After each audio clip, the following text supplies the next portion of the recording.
It's Submitting Live with Ty Gay and Chase Hill. Awesome. So you're doing some work with the Aikido community that I think is really, really fascinating. I've always loved the philosophy that Aikido brings to the table, and it was kind of starting to, I don't want to say disappear, but I mean, it was kind of starting to disappear a little bit. Like the people that are getting into Aikido, just there's one as many people. Obviously, the UFC and Jiu Jitsu and all that kind of stuff has taken a little bit of the focus away. But I think there's some great value in some of the lessons that Aikido had. So tell me a little bit about your all the stuff you're doing with the Aikido community right now. So my friend Josh Gold ended up being executive editor of Aikido Journal after the passing of Stanley Pranin, who he was really a remarkable man, spoke 9 languages, was a historian, and really helped dispel a lot of myths about Aikido, because some people like to rewrite history sometimes for whatever political reasons, as if there's politics in martial arts. But yeah, so he ended up taking over, and we became friends, and I introduced him to Brazilian Jiu Jitsu, and he was like, this is really good, powerful stuff. Yeah. And he's a really open-minded martial artist. He trains with Danny Inosanto every week, and he's a great martial artist, open-minded, but Aikido is his full power practice. That's kind of his main discipline. So now that he's taken over, we both realized that this was the trend is going down. Aikido popularity is definitely going down. And he recently released an article called Confronting a Crisis. And if you just use the Google search terms, around 2004, Aikido had more popularity than BJJ. Not MMA eclipses all of it, but sure. After 2004, it started to go down, and BJJ continued to go up.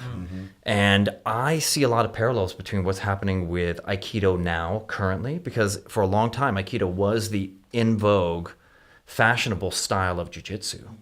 And it's a fairly modern phenomenon. And so I'm just projecting in the future that this is what's going to happen to BJJ. BJJ is cresting in popularity, but in time, it will go down. And and for a lot of things that we can't really see at the moment, I think when it was a little bit closer to the source, closer to the founder and to those hot-blooded people that turned out to be masters, like those young students, now they're dying. That generation is dying. And the same thing will happen in BJJ. So I think the care and attention that we put into, one, even though it's going down, treating it with respect. There's it's a different jiu-jitsu style at a different range. And I think there's a lot of lessons.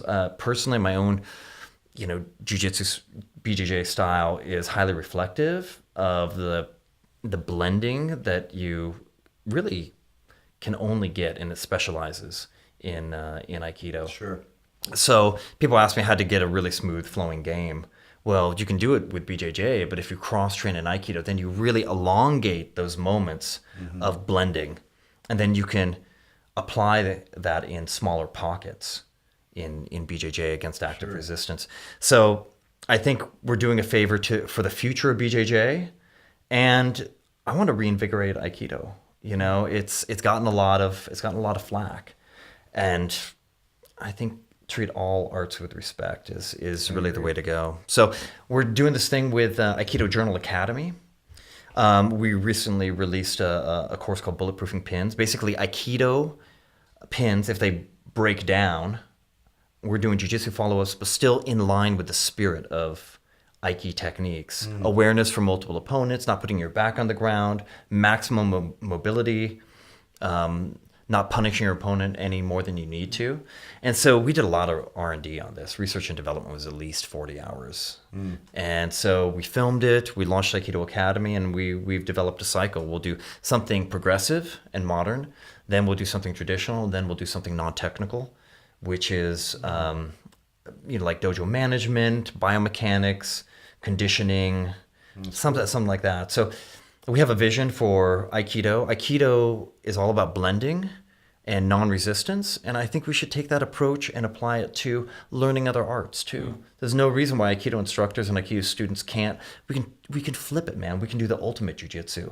From that being the most denigrated form of Jiu-Jitsu currently to something that embraces all styles. Oh, you're an Aikido instructor? Oh, why do BJJ? Oh, we do a little of that too. It's awesome.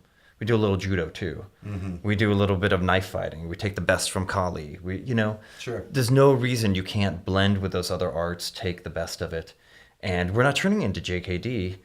We're just reinvigorating. Sometimes you have to just reinvent. I think that's a great idea for sure. I wish somebody could do that for ninjutsu.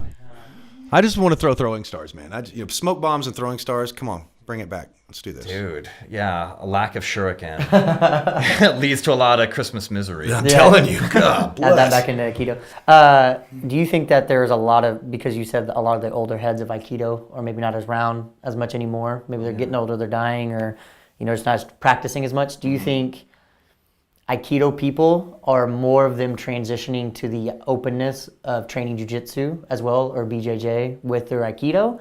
Or do you think they're just still kind of stuck in only wanting to learn Aikido?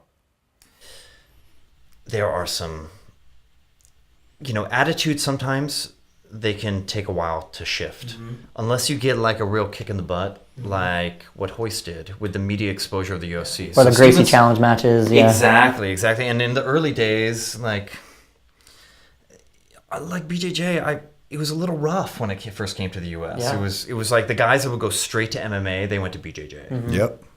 So it was a little bit rough, and I'm thinking that when it comes right down to it, it's a little bit more graceful now. It's a little bit more open.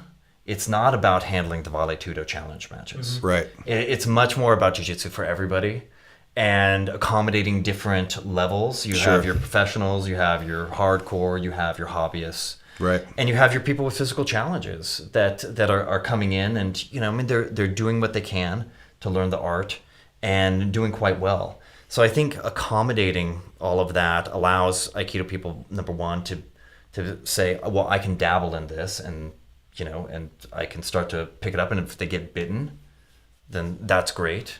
And if they get hooked on it. Also, the idea of cross-training. When I was doing Aikido, the fact that I was going to go and do BJJ was so frowned upon. They were like, what are you doing with that Brazilian monkey wrestling? Yeah. And now it's totally shifted. And so I think combination of a little bit more grace and openness in BJJ. Also, they realize like something has to change. Now, there are always people that'll say, well, you're just not doing Aikido correctly. My teacher has the real stuff. We do the real training. Dude. But that's a level of vanity that I think we need to erase. Because the only way you really quash that level of vanity is to try it out, test it out. It's Submitting Live with Ty Gay and Chase Hill.